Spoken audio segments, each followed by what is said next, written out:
Welcome to Older Militaris Radio TV. We're lifelong Catholics, and what we do is all for free and for our love of Jesus Christ and for our Holy Mother, the Church, and we'll defend our Holy Mother, the Church.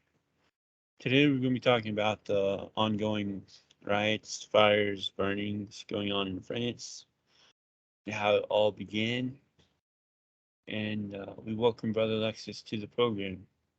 Thank you, AJ, for having me on Order Militaris Radio TV. This wonderful apostle you do as a knight in our order, Order Militaris Catholicus. We're getting close to our 7th anniversary of our founding, which was on the 1st of August, 2016, after the brutal murder of Father Jacques Hamel in his parish church by 2 Algerian radicals, Muslims. And we feared that something like what's happened in the last 6 days would happen, and now it's happened. And we warned the world.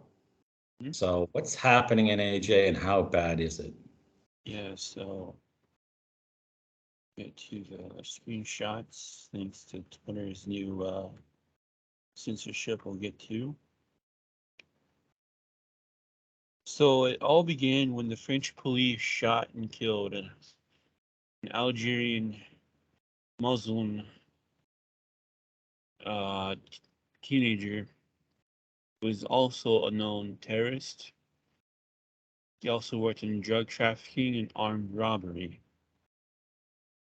And he refused to comply with the police on stopping the stolen car. And, well, he was going to probably use the stolen car as a weapon against the police. And so the police used deadly force justly. And then all hell broke loose. Literally. A short word about the incident between the police and this youth called Nahal. He was a career criminal. He had already run over someone with the car, and he was accelerating the car after the police had stopped him. He refused to get out of the car. So it's clear that he had every intent to be reckless in his use of the car, and I think they acted right. Muslims have no respect for the lives of other people. It's clear by so many thousands of incidents. I think since 9/11, Spencer said there's been something like 36,000 attacks by Muslims on people in the name of the Quran. So I think they acted justly within the law. But they were accused of racism. You know, if white people do it, it's racism. But then all hell broke out in France, and that's a just protest. There's no racism in it. So they started to attack the buses, trains with fire bombs, the police, and all the while Macron was somewhere else in France at an Elton John concert celebrating Pride Day, Pride Month, whatever, dancing as Paris burned. That's, that's the political way of giving you the middle finger and saying, I don't give a damn. Oh my God. This is the man who says, French heart, there's no such thing. So these protesters, how could it be so spontaneous? Yeah. It can't be. I mean, there's absolutely no way it can be this spontaneous. It's exactly like the George Floyd riots, Black Lives Matter and Antifa joined together riots. It's all controlled by some person, organization, and they have, an organization on getting the message out like something we went through in 2020. Now, AJ, for your viewers who aren't from the United States, maybe you can tell them what investigations have discovered about the George Floyd riots, or summarize that briefly if they don't know what that's about.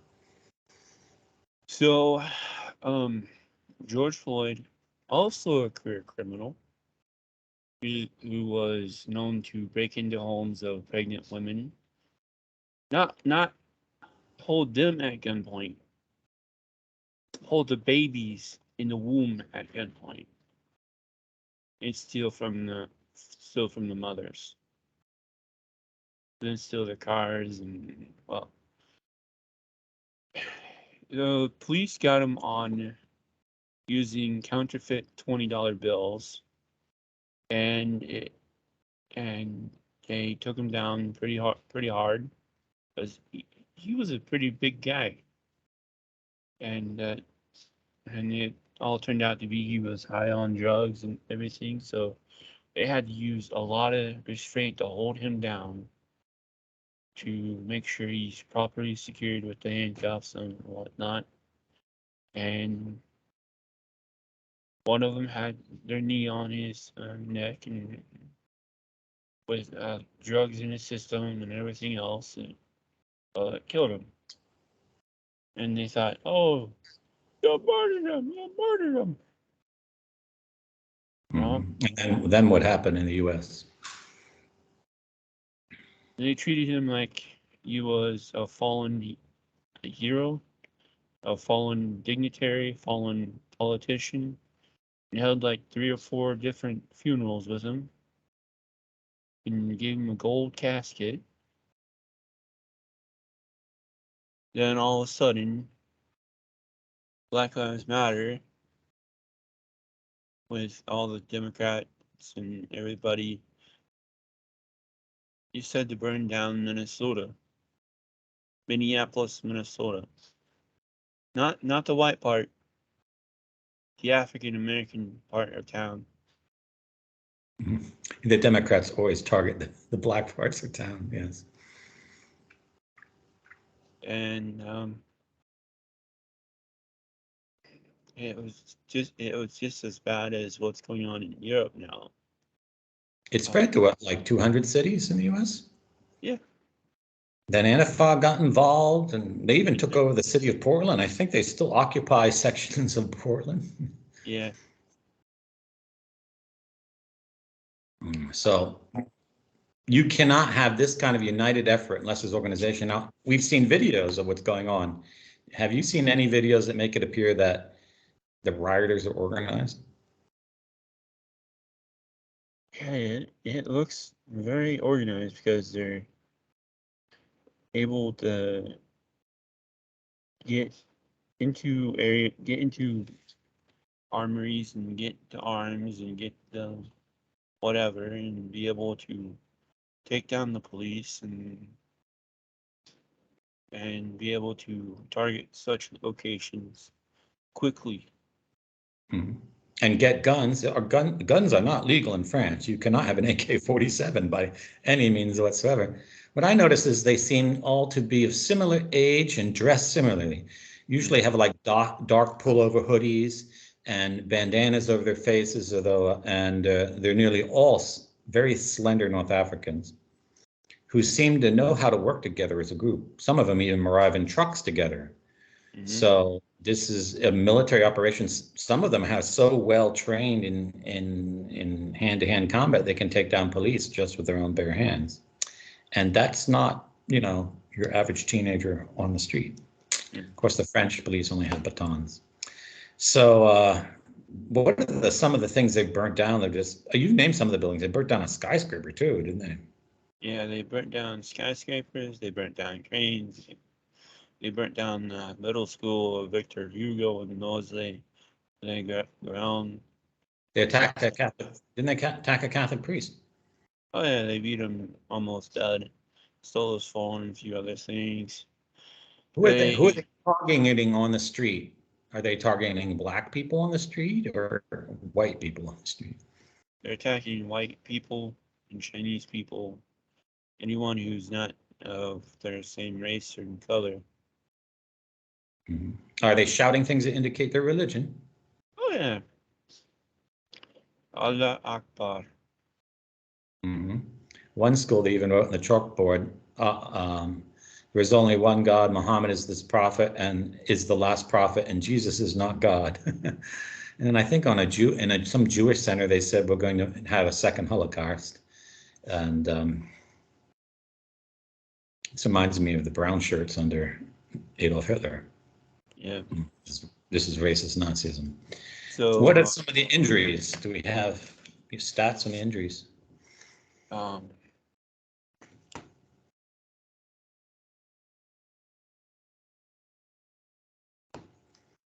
Yeah.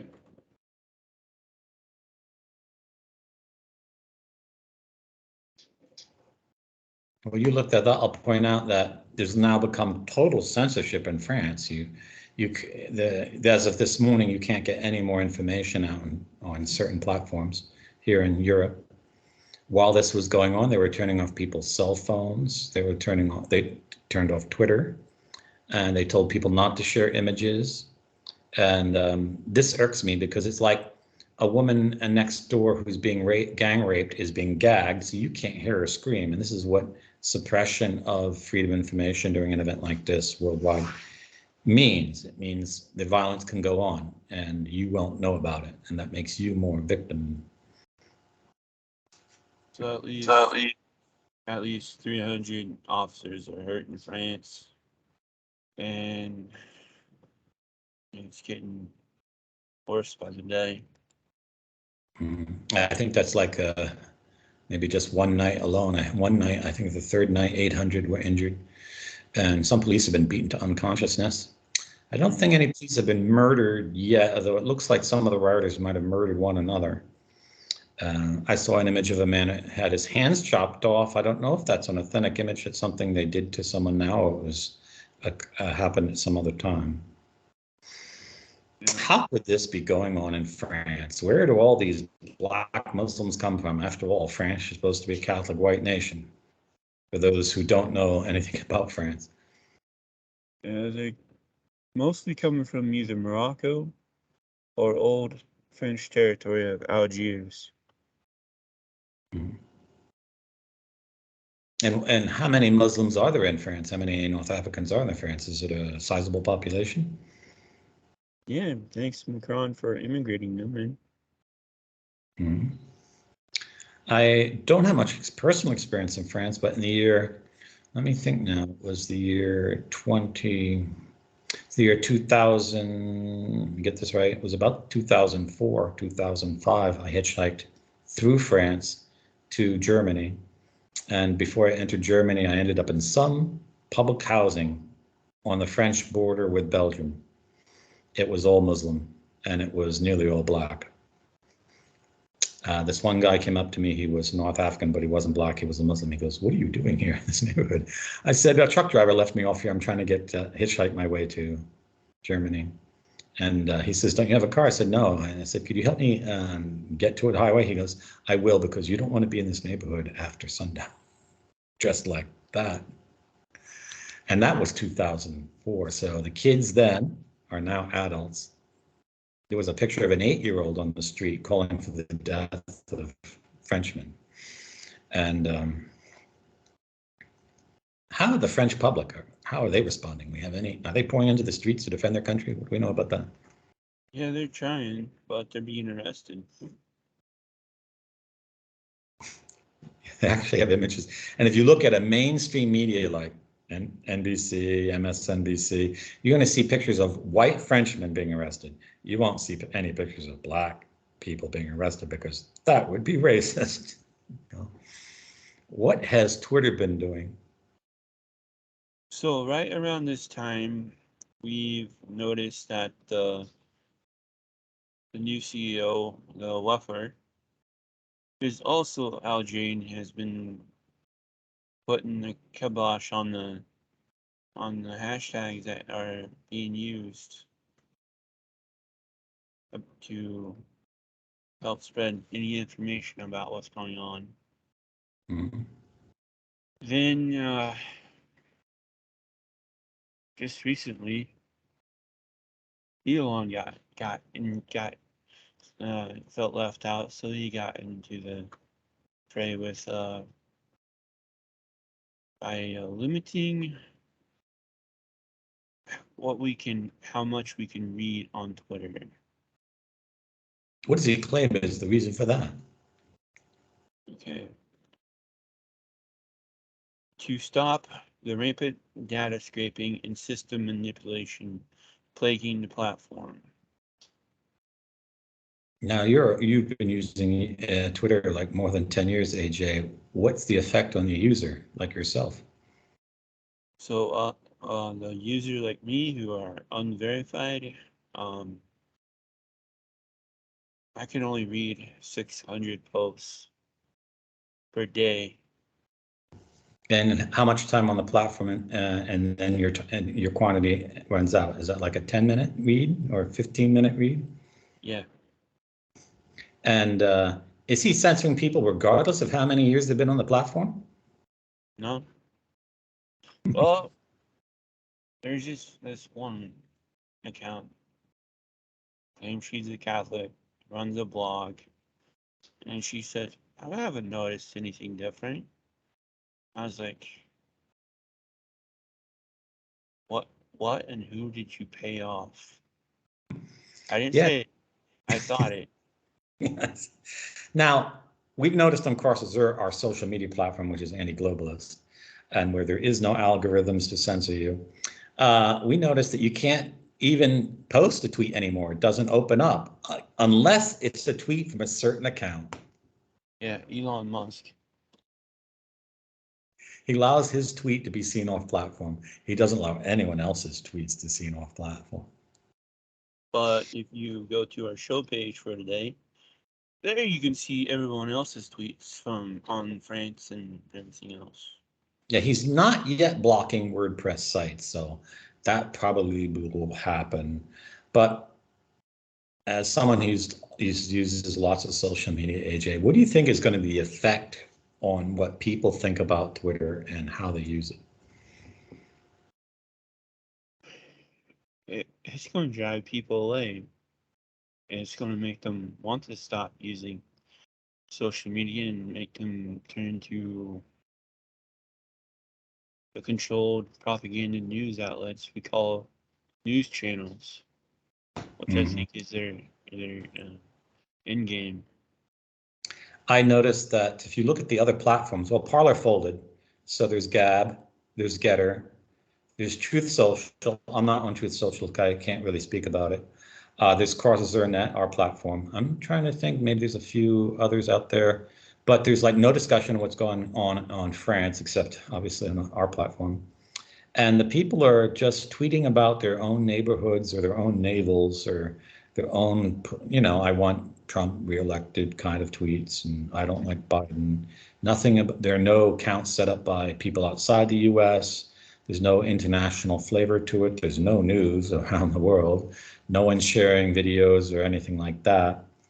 So, yeah, I mean, like one Twitter follower said this last night, if you can only see 600 tweets, what's the purpose of using this platform? I come here to find out what the news is. Mm-hmm. How would that help the globalist agenda as we approach 2030? Oh, it would help a great deal if it would help them achieve their plans instead of expose their plans. Yeah, this basically ends transparency of every government and every corporation, because you won't know what they're doing anymore, and you won't be able to find the news because they control the media. And if they censor completely social media, then you can't even post the story. I'm not even talking the technical aspect. One thing that attracted lots of people to Twitter and Facebook is they have a special deal with media agencies. If you take a link from, let's say, the New York Times, and you post it on social media platforms by big tech, it will open up, it will form a nice little box and display. You'll get some text sampled, an image. It looks really nice. And that is only possible because, for example, the New York Times website knows to allow Twitter and Facebook to come, scrape data, and form the post on their site. But if you start your own social media platform like we did, and you try to do that, they block. Mm-hmm. They will not allow their news stories on your site. Why? Because they don't want sites that oppose globalism even to talk about the news. You're not even allowed to talk about it. And this makes me think that Musk's purpose was never to save Twitter and make it better. Mm-mm. I mean, how did he know to appoint an Algerian at the beginning of May? Mm-hmm. Why did he come up with this crazy idea about stopping people scraping data from his site right in the middle of the French riots? Yeah. You know, okay, I can understand server overload. I run like 12 websites, but you know, the technology for blocking bots that scrape lots of data has been out there commercially on the retail market for at least 5 years. And we use it on all our sites for the order. And that's how it's called rate limiting. And you prevent your service from being taken down. So his excuse is technically, you think it's credible, AJ? You were a programmer. No. It's a big fat lie then. So how does this fit into Musk's character, what we know about him, what we reported about him? As Gearcache rightly says, I just gotta read this. Yeah, so read his whole name and tell us who he is. Maybe briefly summarize his tit-tat with Musk, and then what does he say about this decision of Musk to rate limit? So, sorry, sir, friend, buddy. Gearcache, Charles, Elon Musk, and Twitter have a nice little feud going on since NAFA went after them on Twitter and got them completely removed. And he is suing Twitter and Musk for damages. And so he's working on a platform of his own. I can't say much. So, yeah. What does he say? Editorial about this that was published, I think, this morning or yesterday evening. Yeah. Elon Musk, the billionaire entrepreneur known for his audacious ventures and unconventional decisions, has once again made headlines with his latest move since taking over Twitter. Musk's decisions have often been met with skepticism, and many have backfired. Yet he continues to push boundaries and challenge norms. This time he has implemented a series of restrictions on Twitter platform, ostensibly claiming to combat data scraping and system manipulation. However, critics argue that this is merely a ploy to increase revenue through subscription fees. Does he think it's going to work? No. How does he conclude his editorial? So, this was one interesting thing. Interesting that Musk, who once took former CEO Parag Agrawal to court over the use of the MDAU monetized daily active users metric, is now using the same metric to claim that Twitter has over 450 million users. This claim has been met with widespread skepticism, as many believe that the MDAU metric is inflated and does not accurately represent the platform's active user base. Mhm. And, So what does that stat mean? Does that mean that if I see 6 tweets published at the Daily Beast, he's counting me as 6 users? Mhm. Okay. So, this is how it closes out. It's beautiful. Ultimately, this later move seems to be less about data scraping and more about Musk's erratic decision-making process for Twitter. His unconventional approach and willingness to take risks have defined his tenure so far. Whether these latest changes will yield benefits or repercussions is yet to be determined, causing concern among the equity holders of the companies following the acquisition. For instance, this recent shift in restrictions will inherently create a conflict of interest with the current CEO, Linda Yaccarino. She specifically was brought on board to regenerate Twitter's ad revenue. However, these new limitations mean there's less inventory available for her to leverage with advertisers. That's exactly right. Especially if the ads you see count as one of the tweets you look at, and now there's more tweets than ever. You know, I get the feeling that he was paid to burn Twitter to the ground. Uh, is Twitter the greatest threat to Agenda 2030 in your opinion, as a social media junkie? I mean, if it was like back in 2016, yeah. Why is Twitter a bigger threat than the other platforms?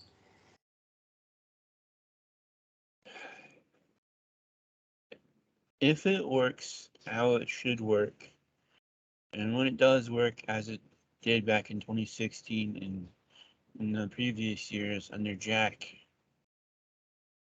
a lot of independent researchers, journalists can share the real news instantly and get and be able to reach to people before the actual channels get their propaganda out. Mm-hmm. So it was an authenticator of information. And that, in my opinion, as an anthropologist, that the World Economic Forum cannot tolerate. That must be destroyed. When you're on Facebook, you're only talking to your friends in your neighborhood, basically, and people you know. When you're on Instagram, you're sharing images, and there's no real information in them with most people sharing images. Gmail's just a few people that you know, or some business contacts. There's no platform like Twitter that all the journalists of the world, all the news agencies of the world, all the television channels of the world allowed their content to be displayed on the Twitter platform with the hope of getting more views. I think that's how they sold it, because people weren't reading stuff anymore. They didn't like what people were saying. You know, NBC would post this story and there'd be 1,000 comments there saying, that's a bunch of baloney. Why did you in the top line call this guy a racist just because he said something? That's not, you know, and it was just like devastating criticism. And so they put down more controls, there's this forensic code analyst who's exposed a whole bunch of architectural structures through censorship. What's his name, and what are some of the things he discovered, AJ, in the Twitter code? Yeah, so the Parzival, um, this guy is amazing. And he started out just looking at, you know, what's with these low view ratings and everything, and the code was released that one Sunday. He went through it all and it was like, oh wow. So he noticed that there was code in there to restrict views, but he's like, there's gotta be more. So then the next code he looked at, he found literally digital breadcrumbs. They were called breadcrumbs that also blocked what can be seen and what can't be seen. Then he goes even deeper, and now there is callbacks, digital. I don't know what he called them, but if you post something in your post, you can't see it, but there are trigger responses in your stuff that if it makes it through the first trigger block, they don't have to get to the next one. Next one. If it makes it finally all through those things, they'll finally be seen by everybody. And I'll have to see if I can figure out a way to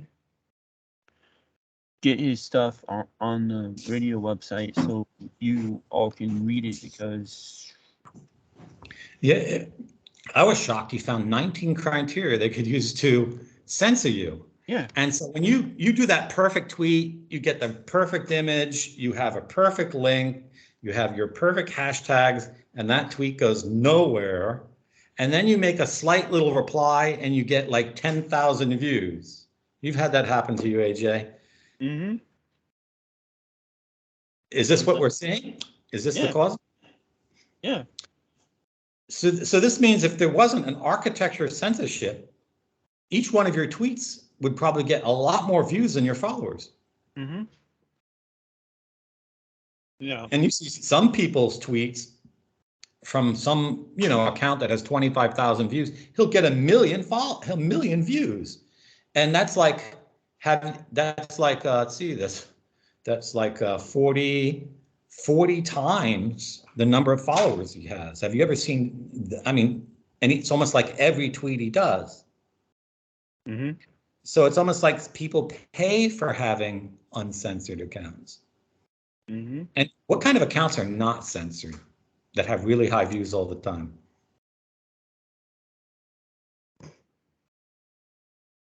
All the globalists, all the news channels, there are even some Catholic ones that are just like, you're barely getting followers, but you're getting millions of views. Now, they might be paying to have their tweet promoted. That is also possible, that some people might actually be on. I can understand an actress, she has a Twitter account. She might actually pay a publicist to promote every one of her tweets. But when you see, some account that's called P4756, that's not a real account, making it up, and the name is like Mumbo Jumbo, and the photo is like of some kid from the 50s stolen from a scrapbook, and he has like, a million views on his comment about Trump or Biden. And the account has had like 22 tweets in 10 years and has like 15 followers. It's fake, it's just fake. So what does this mean for the future of freedom of information? That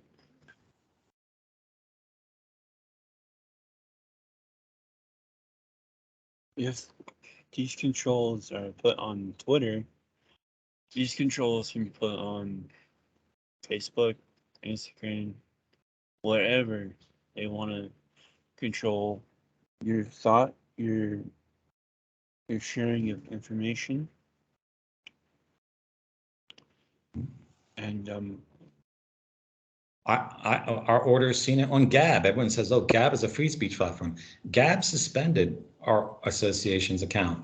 Didn't say it's suspended, but you can no longer post, repost, comment, or fav anything. No email ever sent. That's Torba, who's supposed to want conservatives and liberals to get together. Evidently, that doesn't include Catholics. Yeah. And so our order has its own social media platform. It's called crossazure.net. Admittedly, we don't have many members now. We've opened it up to public subscriptions after 2 years of testing. We need a lot of funding to make it better than it is. It has some little bugs here and there. So if you want to join the platform, it's only $10 a month. And that's much higher than Twitter, but we're anti-globalist and there's no algos and we don't censor your criticism of globalism.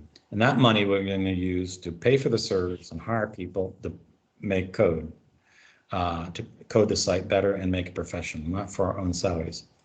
This is something that is desperately needed. You're not going to be able to get the news anymore on social media. You won't be know what's going around the world unless there is a forum where that can be done. And there's no one out there doing it. We're the only organization doing it. And we're a Catholic organization, but don't think we're backed by the church. We're not. We're not backed by any talking Catholic head. They're all opposed to us because we're about transparency and serving people and being truly anti-globalist. And these others, they're not going to be anti-globalist because they're grifters. If they say something on their YouTube channel with 2 million followers against, Klaus Schwab, that they're not allowed to say, then their channel just right off the platform. And if their channel hasn't right off the platform, then you have to wonder why. Mhm. And you'll always find that they're not really against globalism. They're just against some of the bad effects of globalism. They're willing to live under the globalist 2030 agenda. They just want to do it peacefully and have their Catholic mass or something, you know, even if they have to be vegetarians the whole lives and only have 3 pieces of new clothing every year. That's fine by them. They just want their one little niche that they want, you know. And this is very serious. It's not a joking matter. And you're not going to have much time left because some countries will pose digital IDs as a way of getting on the internet. You can still get on the internet without that. But very soon it's not going to be that. So we have just a short time left for freedom to sprout. And if you're plugged into the matrix and you don't feel the urgent need to solve this problem now, you're already gone. You might as well just, you know, buy your fan card membership in the World Economic Forum and surrender yourself to every injection they're going to give you, because you got to start fighting. If you're not fighting, you have surrendered. Mhm. Yeah, so I might use some of my 600 reads today and try to get Parville's stuff to the website for you so you can take a look at it. For our followers in Europe, we have an OMC Europe account on Twitter, and we're starting a youth camp in Europe.